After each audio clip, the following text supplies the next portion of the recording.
میں جانتا تھا میری ماں ضدی ضرور تھی پر کسی کو نقصان نہیں پہنچا سکتی تھی۔ وہ بہت نیک سیرت خاتون تھی۔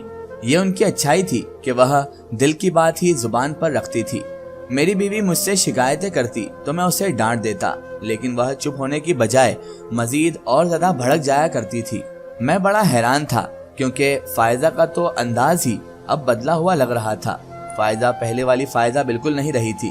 وہ جو کچھ وقت پہلے تک تھی اب ویسی بالکل بھی نہیں تھی، بالکل بدل گئی تھی۔ وہیں دوسری طرف میری امی الگ خوف زدہ سی رہنے لگی تھی۔ وہ پوچھنے پر کچھ بتاتی بھی نہیں، لیکن بس اتنا کہتی کہ محبت اندھی ہوتی ہے اور تم نے اسی اندھی محبت میں بہت غلط فیصلہ کر لیا ہے بیٹا، اس کا تمہیں جلد احساس ہوگا۔ تم جانتے نہیں تم نے اس محبت کے اندھے پن میں کیا فیصلہ کر لیا ہے، تمہیں بالکل بھی پتہ نہیں ہے۔ امی کی یہ بات مجھے پریشان ضرور کرتی رہتی تھی۔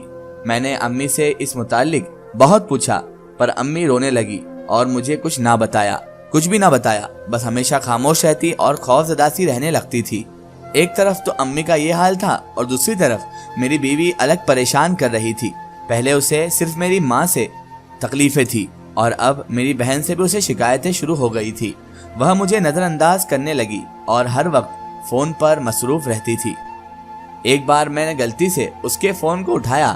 میرا ارادہ شکی یا اس پر شک کرنے کا بالکل بھی نہیں تھا، لیکن اس نے بری طرح میرے ہاتھ سے فون چھین لیا۔ اس کا فون چھیننا مجھے حیران کر گیا اور میرے شک پر یقین کی مہر اس کے سفید چہرے نے لگا دی۔ جب میرا فون اٹھانے پر اس کا چہرہ بالکل سفید پڑ گیا تھا، میں نے غصے ضبط کرتے ہوئے اس سے پوچھا، یہ کیا بدتمیزی ہے؟ تو وہ الٹا ہی مجھ پر گرج گئی اور بولی کہ تم مجھ پر شک کر رہے ہو؟ تمہاری ہمت کیسے ہے مجھ پر شک کرنے کی؟ میں نے اس سے کہا، میں شک نہیں کر رہا، تم شک کرنے پر مجبور کر رہی ہو۔ میں بالکل تم پر شک نہیں کرتا، لیکن تمہاری یہ حرکتوں نے مجھے شک کرنے پر مجبور کیا ہے۔ تب وہ میری بات کاٹتے ہوئے بولی، یہ خیال بھی آپ کی ماں بہنوں نے آپ کے دماغ میں بھرا ہوا ہوگا، کچھ نہ کچھ میرے متعلق مشکوک بات کی ہوگی آپ سے، تبھی جا کر آج آپ مجھ سے ایسی باتیں کر رہے ہیں، تبھی جا کر آج آپ مجھ پر شک کر رہے ہیں، ورنہ آپ بھی پہلے ایسے بالکل نہیں تھے جیسے آج ہو گئے ہیں۔ مجھے اس پر بہت غصہ آیا۔ وہ بے حد بے وجہ غصہ کر رہی تھی، جیسے اپنا جرم چھپا رہی ہو۔ میں خاموشی سے کمرے سے باہر نکل گیا۔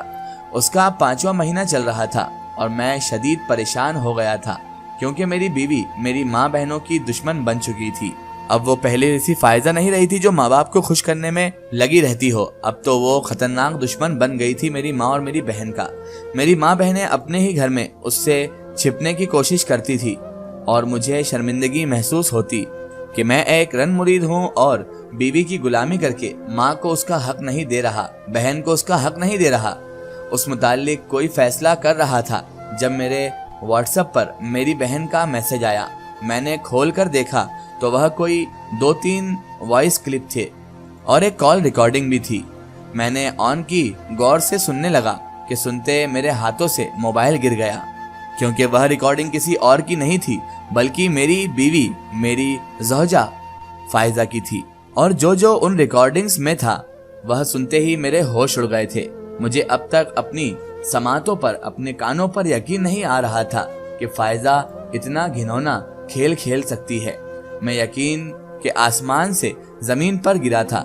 فائزہ کو چھوڑ کر اب مجھے اپنے بچے کی فکر ہو رہی تھی جب میں نے ایک اہم فیصلہ کرتے ہوئے فائزہ کا موبائل چھین لیا اور اس کے گھر سے باہر نکلنے اور آنے جانے پر پابندی لگا دی۔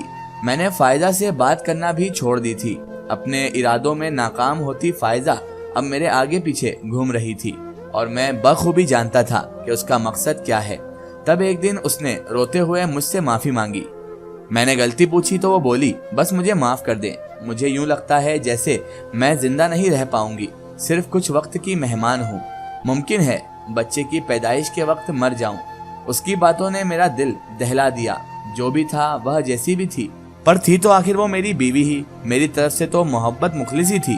میں نے اسے سمجھایا، فائزہ ایسا کچھ نہیں ہوگا۔ اس کا 7واں مہینہ شروع ہوا تھا جب مجھے آفس کی طرف سے خوشخبری ملی۔ مجھے ایک ٹاسک مکمل کرنے کو ملا جو میرے لیے زیادہ مشکل نہیں تھا۔ اس کو پورا کرنے کے بعد میرا پروموشن ہو جاتا، لیکن اس کے لیے مجھے دوسرے شہر جانا تھا۔ میں نے یہ خوشخبری گھر آ کر سنائی تو میری بیوی کے علاوہ باقی سب خوش ہوئے، جبکہ فائزہ خوف زدہ سی مجھ سے پوچھنے لگی کہ آپ دوسرے شہر چلے جائیں گے؟ سچ میں چلے جائیں گے؟ اس کا خوف میری سمجھ سے بلا تر تھا کہ وہ کسی چیز سے خوف زدہ ہو رہی تھی۔ ایسی کون سی چیز ہے جو اسے یوں خوف زدہ کر رہی ہے؟ تب اس نے مجھ سے منت سماجت شروع کر دی کہ جب تک بچہ پیدا نہیں ہو جاتا میں نہ جاؤں، میں کہیں پر بھی نہ جاؤں اسے چھوڑ کر، جب تک کہ ہمارا بچہ پیدا نہ ہو جائے۔ میں نے اسے بتایا کہ صرف کچھ دنوں کی بات ہے، میں کوئی ہمیشہ کے لیے تھوڑی نہ جا رہا ہوں۔ اگر میں نہ گیا تو یہ موقع دوبارہ نہیں ملے گا فائزہ، تم سمجھو ذرا، ہمارے آنے والے بچے کے مستقبل کے بارے میں سوچو، ہمارے آنے والے مستقبل کے بارے میں سوچو، اسی لیے مجھے جانا بے حد ضروری ہے فائزہ۔ ویسے بھی امی اور میری بہن ساتھ ہیں تو تمہارے۔ پھر وہ بولی کہ موبائل دے دو مجھے موبائل دے دو تاکہ میرا وقت صحیح سے کٹ جائے، کبھی مجھے ضرورت پڑی تو۔ جبکہ ایک بار پھر اسے موبائل کے لیے مچلتے ہوئے دیکھ کر مجھے اور پیار آنے کے بجائے اس پر غصہ آ گیا، اور میں نے غصے میں آ کر اس سے صاف صاف انکار کر دیا اور غصے سے کہا کہ جس سے بھی بات کرنی ہو گھر کے موبائل سے کرنا۔ اس کے ایک ہفتے بعد ہی میں دوسرے شہر آفس کی طرف سے چلا گیا۔ ابھی مجھے گئے ہوئے ایک ہفتہ بھی نہ ہوا تھا جب میرے پاس فون آیا کہ میری بیوی سیڑھی سے گر گئی ہے۔ اس حادثے کی وجہ سے میری بیوی اور بچے کا انتقال ہو گیا۔ میں بہت زیادہ پریشان ہو گیا، غم زدہ ہو گیا، کیونکہ میرا بچہ اس دنیا میں آنے سے پہلے ہی فوت ہو گیا تھا۔ یہ خبر مجھ پر کسی بم کی طرح گری جس نے میری سوچنے سمجھنے کی صلاحیت مفلوج کر دی تھی۔ مجھ سے میرا سب کچھ چھن گیا تھا، میں خالی ہاتھ رہ گیا تھا۔ میں وہی بیٹھا رہا اور زاروں قطار رونے لگا۔ جب ہوش آیا تو فوراً واپس لوٹا۔ ایک دن بعد گھر پہنچا تو امی نے بتایا بیوی اور بچے کو دفنا دیا گیا ہے۔ بیوی اور بچے دونوں دفن ہو چکے ہیں۔ میری امی کی آنکھیں بھی بے حد تحاشا رونے کی وجہ سے سوج چکی تھی اور وہ صاف بیان کر رہی تھی کہ امی بہت زیادہ روئی ہیں۔ میں امی کے گلے لگ کر بہت رویا، امی بھی میرے ساتھ روئی۔ میں نے روتے ہوئے غصہ بھی کیا کہ ایک بار مجھے میری بیوی بچے کی شکل تو دیکھنے دیتی۔ دن سوگ اور ماتم میں گزرنے لگے۔